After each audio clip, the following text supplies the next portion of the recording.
खर्च हेला लक्ष लक्ष टंका हेले कामरे आसुनी उठा जलसेचन प्रकल्प चाष जमी को माडुनी टोपाई जल अभावरु चाष कार्य व्याहत होइथिबा बेले मुंडरे हाथ दे बसिछंती चाषी कूल। सरकारी योजना विफलतार एभली एक दृष्टांत देखिबाकू मिलिछि देवगढ़ जिला दंतारीबाहाळ ग्रामरे। देवगढ़ जिला बारकोट ब्लॉक अंतर्गत दंतारीबाहाळ ग्रामरे परित्यक्त भावे पड़ी रही एक उठा जलसेचन प्रकल्प।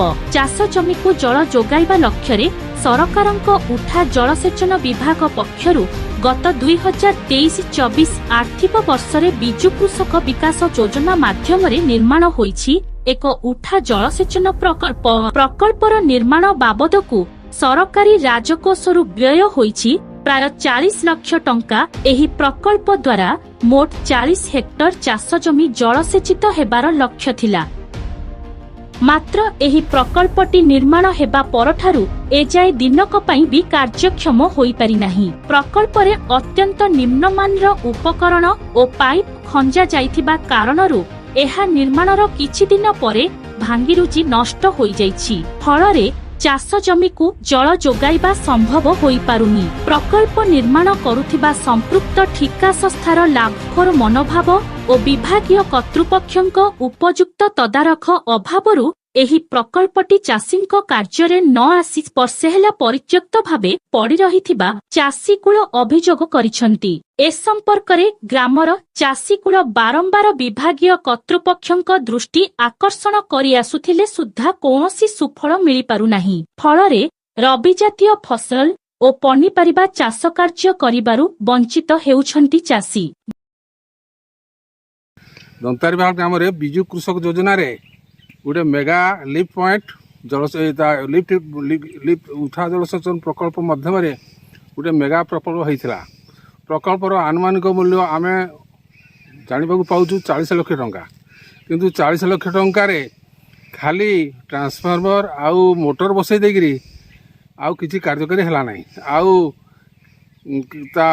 केनाल सहायता निम्नमान पाइप प्लास्टिक पाइप पकईदा फल पानी प्रेसर ऊपर को गला ना। आउ मझे मझे सब फाटीगला। दीर्घ 2 वर्ष है चाषी मैंने पानी पाई पार ना। फल ये 20 हेक्टर जगह आ जलसेचन हो पारना। स्वागत योग्य पदक्षेप थिला बिजु कृषक योजना जो लिफ्ट बाबद स्वागत योग्य पदक्षेप नहीं नवीन पट्टनायक बाबू। किंतु आज जो 40 लाख टंका बजेट रे कार्य करा जायछि से निम्नमानर पाइप भी निम्नमानर मेसीन भी निम्नमानर जावतीय जिनस जेन लिफ्ट रे लगा जायछि निम्नमानर हेतु एक दिन लगे भी पाइपटा चालू करा जाए नहीं। जद्वारा कि आज चाषी 2023-24 वर्ष रे कौन सी प्रकार चाष आलू चाष सुरस कौन सी प्रकार चाष कर पाले नहीं।